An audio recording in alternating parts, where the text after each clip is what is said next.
Hi friends, இன்றைக்கி என்ன topic பார்க்க போகிறோம்னா குரூப் 2 அண்ட் குரூப் 4க்கான தமிழ். அதில் ஜிஇப்போ அவர்களை பற்றின ப்ரீவியஸ் இயர் கொஸ்டின்ஸ் ப்ளஸ் அவரை பற்றின சில இம்பார்ட்டன்ட் பாயிண்ட்ஸ்லாம் பார்ப்போம்.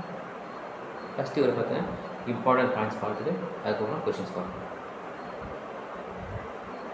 இவருடைய ஊர், ஜிஇப்போவோட ஊர் பார்த்திங்கன்னா ஃப்ரான்ஸில் இருக்க எட்வர்ட் தீவு. இவங்களோட பெற்றோர் ஜான் போப், கேத்ரின் யுலாப். ஒரு ஏர் பேர் பார்த்திங்கன்னா George Uglow Pope. Short form தான் ஜிஇப்போ, ஜார்ஜ் யூக்லே போப் ஜிஇப்போ. இவருடைய ஆசிரியர் ராமானுஜ கவிராயர். இவர் தான் இவருக்கு தமிழில் சொல்லிக் கொடுத்தவர். ஜிஇப்போ அவர்களுக்கு தமிழ் கற்பித்தவர் யாருன்னு பார்த்தீங்கன்னா ராமானுஜ கவிராயர். இவருடைய சிறப்புகள் பார்ப்போம். போப்பின் தமையனார் ஹென்றி தமிழகத்தில் கிறிஸ்துவ மதத்தை பரப்பும் குருவாக பணியாற்றினார். போப்போட தமையனார் ஹென்றின்றவர் தமிழகத்தில் பார்த்திங்கன்னா கிறிஸ்துவ மதத்தை பரப்பும் ஒரு குருவாக பணியாற்றியிருக்கார். இவர் 19 வயது இருக்கும்போது இவர் தமிழகத்தில் சமய பணியாற்ற தேர்ந்தெடுக்கப்படுறார். இவருக்கு 19 வயது இருக்கும்போது தமிழகத்தில் சமய பணியாற்ற தேர்ந்தெடுக்கப்படுறாரு. எப்போன்னு பார்த்தீங்கன்னா 1939. அப்போ கரெக்டாக அவருக்கு 19 வயது.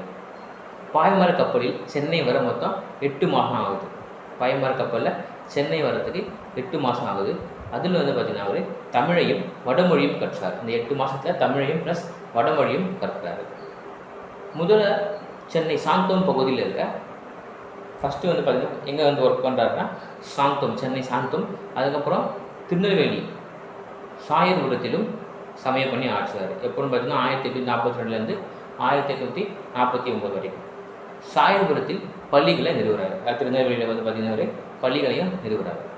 1850 இங்கிலாந்து சென்று திருமணம் செய்து கொண்டு அதுக்கப்புறம் அவங்களோட ஒய்ஃபோட திரும்பவும் தஞ்சாவூருக்கு வராரு. மொத்தம் 3 இடம். ஃபஸ்ட்டு சாந்தம், அப்படின்னா திருநெல்வேலி, அதுக்கப்புறம் அவங்க ஊருக்கு போயிட்டு திரும்பவும் மேரேஜ் பண்ணிட்டு அவங்க ஒய்ஃபை தஞ்சாவூருக்கு கூப்பிட்டு வராரு. இந்தியன் சஞ்சிகை, இந்தியாவின் தொல்பொருள் ஆய்வு போன்ற ஏடுகளில் தமிழ் மொழி பற்றிய ஆராய்ச்சி கட்டுரை ஆங்கிலத்தில் எழுதுகிறாரு. இந்தியன் சஞ்சிகை, இந்தியாவின் தொல்பொருள் ஆய்வு போன்ற ஏடுகளில் தமிழ் மொழி பற்றிய ஆராய்ச்சி கட்டுரைகளை ஆங்கிலத்தில் எழுதுகிறார்.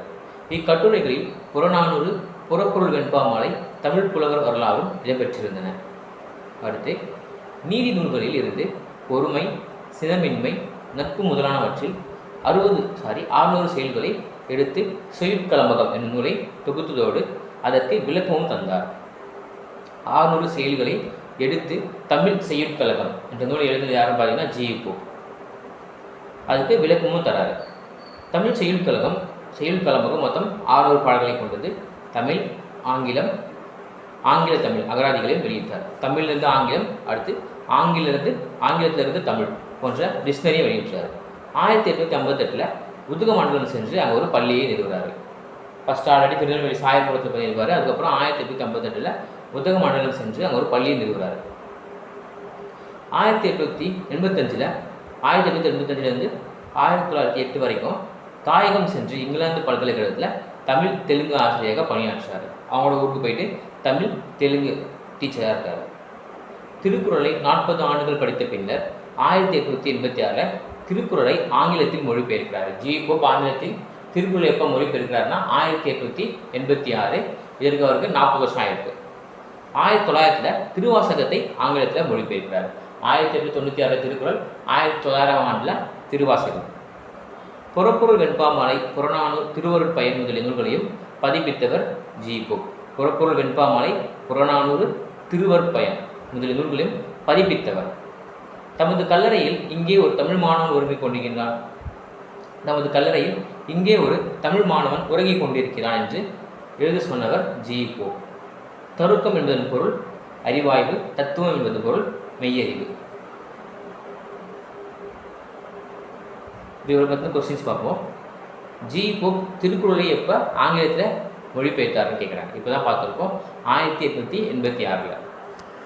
புறநானூறு பாடல்கள் சிலவற்றை எக்ஸ்ட்ராக்ட் ஃப்ரம் புறநானூறு அண்ட் புறப்பொருள் வெண்பாமாலை என்னும் தலைப்பில் ஆங்கிலத்தில் மொழிபெயர்த்தவர் ஜிஇப்போ. தமிழ் செய்யுட்கழகம் நூலை தொகுத்தவர் யாருன்னா ஜிஇப்போ. மொத்தம் 600 பாடல்கள் பார்த்துருக்கோம். தமிழ் மாணவன் என்று தம்மை அறிவித்துக் கொண்டவர் ஜிஇப்போ. திருவாசகத்தை ஆங்கிலத்தில் மொழிபெயர்த்தவர் ஜிஇப்போ. திருவாசகம் எப்போன்னு பார்த்தீங்கன்னா 1900, திருக்குறள் 1886. இங்கே ஒரு தமிழ் மாணவன் ஒருங்கிக் கொண்டிருக்கிறான். இதுவும் ஜி போப். அடுத்து ஜி போப் பாய்மர கப்பலில் சென்னை வந்து 8 திங்கள், அதாவது 8 மாதம் டேஷ் மற்றும் டேஷ் ஆகிய மொழிகளை படித்தார். தமிழ் மற்றும் வடமொழி. ஆன்சர். பரிதிமார் கலைஞரின் தனிப்பாசுர தொகை என்னும் நூலினை ஆங்கிலத்தில் மொழிபெயர்த்தவர். நம்ம பார்த்துருப்போம், திருவாசகமும் திருக்குறள் தான் மொழிபெயர்த்திருப்பாருன்னா, இங்கே பார்த்தீங்கன்னா தனிப்பாசுர தொகை. இது யாருன்னா பரிதிமார் கலைஞரோட தனிப்பாசுர தொகை என்னும் நூலினை ஆங்கிலத்தில் மொழிபெயர்த்தவரும் ஜி போப். புறநானூற்றில் சில பாடல்களை ஆங்கிலத்தில் மொழிபெயர்த்தவர் ஜி போப்.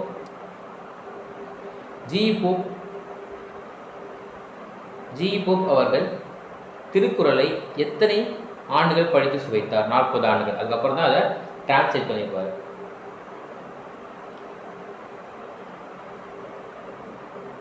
அடுத்து திருவாசகத்தை ஆங்கிலத்தில் மொழிபெயர்த்தவர் ஜி போப். 1900. ஜி போப் 1820ஆம் ஆண்டு நாள் பிறந்தார். எப்போ பிறக்கிறாருன்னா ஏப்ரல் 24 அப்போ தான் பிறக்கிறாரு. அவங்க டேட்லாம் கேட்டிருக்காங்க, எப்போ பிறந்தாரெலாம் கேட்டிருக்காங்க. ஏப்ரல் 24. திருக்குறளை 40 ஆண்டுகள் படித்து சுவைத்த சான்றோர் யாரை கேட்குறாங்க? G Pope.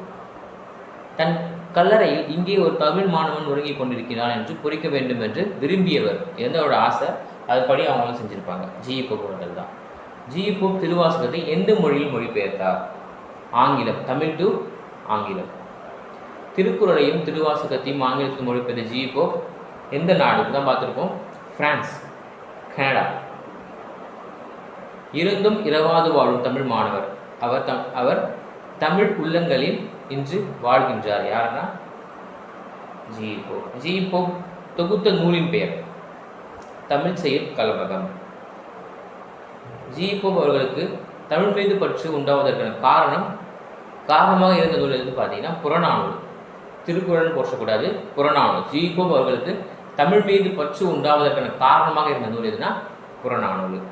திருக்குறள், திருவாசகம், நாடியார் ஆகிய நூல்களை ஆங்கிலத்தில் மொழிபெயர்த்தவர் ஜி போப்.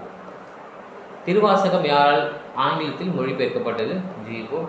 தமிழ் செயல் கலம்பகம் இது யார் தொகுப்பு? இதுவும் ஜி போப் தான். அறநூல்களில் இருந்து ஆய்ந்தெடுத்து தமிழ் செயல் கலம்பகம் என்ற நூலை தொகுத்து விளக்கமளித்தவர் ஜி போப். திருக்குறளை 40 ஆண்டுகள் படித்து சுவைத்த போப் அதனை ஆங்கிலத்தில் எந்த ஆண்டு மொழிபெயர்த்தாருன்னு கேட்குறாங்க. திருக்குறளை 1886 மொழிபெயர்த்திருப்பார். 40 வருஷம் படிச்சுட்டு.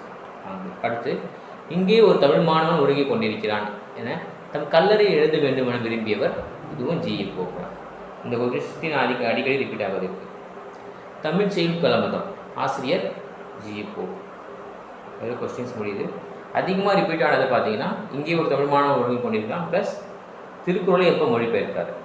திருக்குறள், திருவாசகம் ப்ளஸ் தமிழ் செயல் கலம்பகம்.